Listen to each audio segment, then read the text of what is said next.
U moj spot stigao mi čak i sin, doveo ga ovdje jer kući curi plin. Ja sam sad in, tata mi ugodio. Ima mame voli, bljagulja to je zivo. Došao ja sam u šume, izdali smo je 500 dinara. Tete ne smijem da grabim, euro kremažem vako baš. Da pjevam ja blefiram, čede imam ja iz matiša. Iako je sin moj sad strašno me nervira. Ja i tata u hodniku, prava smo banda. De mi reci jel imam malo porasta. Zar ja nisam mali pravi dasa. Sreća je što nemam brata, bio bi niža klasa. Ovdje smo jer na nama je velika pažnja. Sa svih strana glava mi je malo čoškasta. Biću pravi hit, znači za mene i nasa. Evo sada malo tata, on je baš opasan.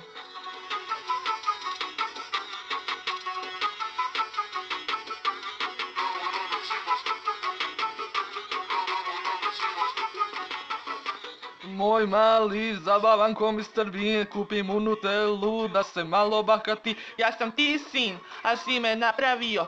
Mene ruka boli, svjetlo me zaslijepilo.